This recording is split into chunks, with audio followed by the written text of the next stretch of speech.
दिखाई देता हो तो आप क्या करोगे? घड़े को जोर से मारोगे उसमें। जैसे ही मारोगे तो कहीं फट जाएगी, कहीं फट जाएगी, पानी दिखाई देगा। घड़ा उसमें बोर दो और पानी भर लो। जैसे ही घड़ा ऊपर आया फिर कहीं बराबर हो गई।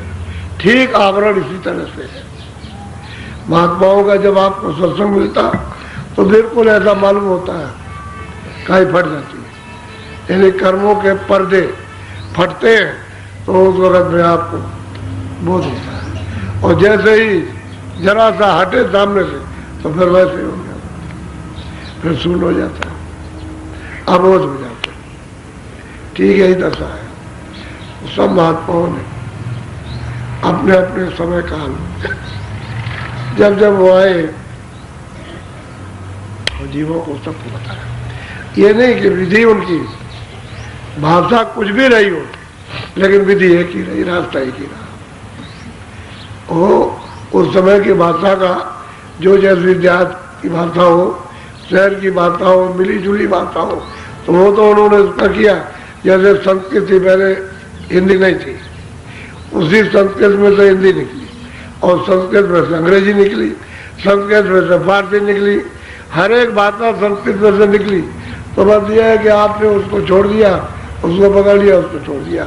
अब वही भूल गए जो अपनी भाषा थी, क्योंकि वो तो भाषा सर्वदेश में एक ही भाषा थी और उसका एक ही उच्चारण एक ही था। अंग्रेजी में भी वो उच्चारण होता है, और फारसी में भी, और अरबी में भी वो उच्चारण होता, और संस्कृत में बस वो जो देव आपने सरल कर दिए उसका उच्चारण फुटकर हो गया।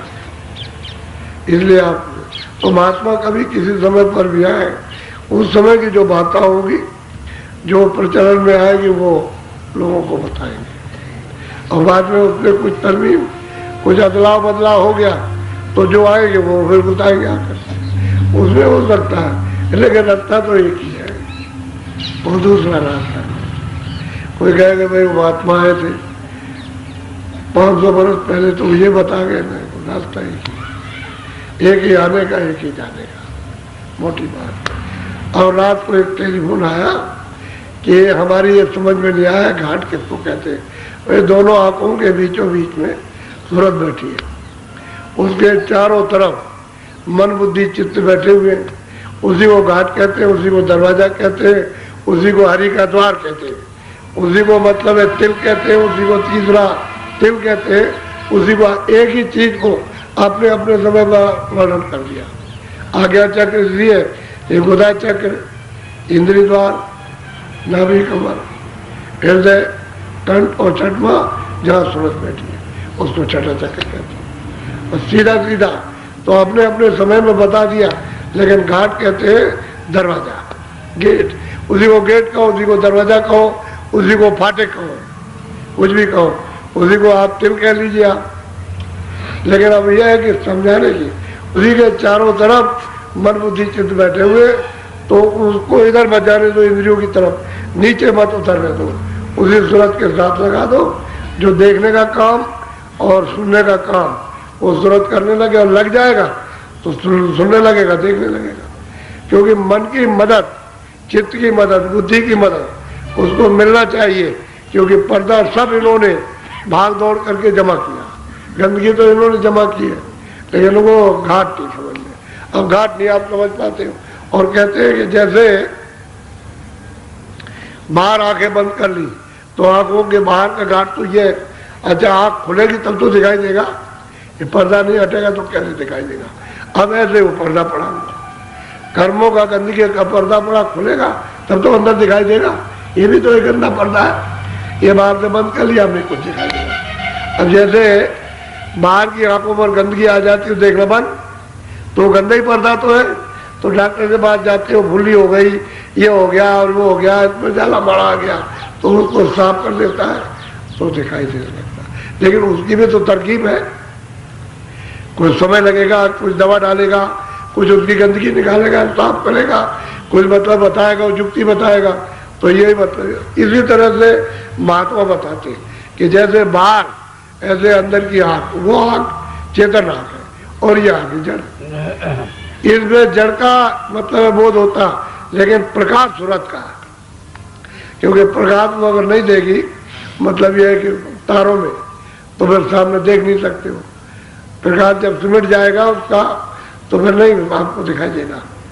वो प्रकाश देगी तो आपको दिखाई देगा। ऐसे ही अंदर में उसके ऊपर में जो आवरण आ हुआ वो तार ऊपर के, उसके मतलब ये है कि गंदे हो गए, इसलिए उसको ऊपर से दिखाई नहीं देता। तो जैसे बाहर देखते हो आँख खोल के, ऐसे ही आँख खोलो और अंदर देखने लगो तो अंदर दिखाई देने लगे। अंधे आदमी को खड़ा करो, अभी यहाँ 2-4 दिन में एक अंधा आया, तो भाई तुमको बाहर तो दिखाई देता है? कह लगे बाहर तो नहीं दिखाई देता। तो फिर तू अंदर भजन करता, कुछ दिखाई सुनाई देता कि अंदर से दिखता है, अंदर से देता है। जैसे बाहर की चीजें देखते हैं ऐसे अंदर से देखते। वो कैसी है? कहते वो तो भाई आनंददायक है, बहुत आनंद है, ऐसे ही अंदर में। तो कह रहे घाट पर इधर की आंख इनको बंद करो, उलट दो। अंदर की आंख उलटने का मतलब ऊपर देखने लगो, ऊपर की तरफ में। ये नीचे देख रही दोनों आंखें और अंदर की एक आंख ऊपर देखेगी। तो बात तो समझाने की अपनी युक्ति एक ही है, उसमें कोई फर्क नहीं है। वही उन्होंने कहा था व्यास जी ने कि बड़ी आदर्श यानी पुरुषों की, बड़े लोगों की मूर्तियां बना दो। जिनको उन्होंने समझा आदर्श पुरुष है, ये धार्मिक है, यह है, उनकी मूर्ति बना दी। और पहले मोटी आंख वाली बनाई, बड़ी, ऐसे पतली आंख नहीं, बड़ी आंख थी, तो बना दिया और कहा एकांत में इनकी स्थापना करो, वहां इनको रख दो और वहां जाओ जंगल में, इधर उधर कोई आदमी ना हो। ऐसे बैठ करके अपनी आंखों से उनकी आंखों पर दृष्टि जमाओ, एक टक होकर के ऐसे दृष्टि जमेगी। जब दृष्टि हिलेगी, हिलना डोलना बंद करेगी, फट से आंख बंद कर लेना, अंदर की आंख खुल जाएगी। ये अंदर जाने का उपाय युक्ति बताई थी उन्होंने। तो कुछ दिन तो लोगों ने किया, लोगों को लाभ हुआ, और उसके बाद में वह थोड़े दिन के बाद लोग भूल गए उसको, क्योंकि वो चले गए, बस भूल गए। फिर ले आए उसको गांव के करीब में, फिर और गांव के, फिर मोहल्ले में ले आए, फिर घर में ले आए, अब यहाँ करने लगे। वैसे एकांत के लिए कहा था कि एकांत में ये साधन होगा तब दृष्टि उल्टेगी, तब तुम्हारी दृष्टि एकाग्र होगी। और जब एकाग्र हो जाए तो इन आंखों को बाहर की बंद करो और अंदर की आंख देखो तो आंख खुल जाएगी। ऐसा तो युक्ति उन्होंने बताई थी, उपाय तो ये बताया था अंतर दृष्टि खोलने का, और आपने बस शुरू कर दिया मनोरंजन। तो वहां तो दृष्टि को ठहरने का काम भी नहीं हुआ, तो क्या करोगे? महात्माओं ने बताया तो सब कुछ है, लेकिन आप उसका उपयोग नहीं कर रहे। अब जरा सा आप सुनो, हम कहाँ थे और कहाँ से आए और अब कितनी दूर पड़ गए, कहाँ के थे, कहाँ से आए और कहाँ आ गए, अब अपना घर यहाँ से कितनी दूर है वो समझने की बात। और जरा सब सुनो आप, थोड़ा ध्यान देकर। तो गोस्वामी जी महाराज ने ये सब कुछ अपने गांव में और राजापुर में जहाँ जन्मे थे वहाँ ये सब कुछ जान लिया, और वो मतलब है काशी चले गए। काशी, काशी कहते हैं वाराणसी, बनारस, काशी चले गए। वहाँ उन्होंने अपना होते ये जीवात्माओं को जगाने का शुरू किया। तो उन्होंने वही, यहाँ तो उन्होंने संकेत दिया कि हमने जो वस्तु प्राप्त की है वो वहीं पर प्राप्त कर ली थी, लिखा हुआ, कहा उन्होंने प्राप्त हुआ किया।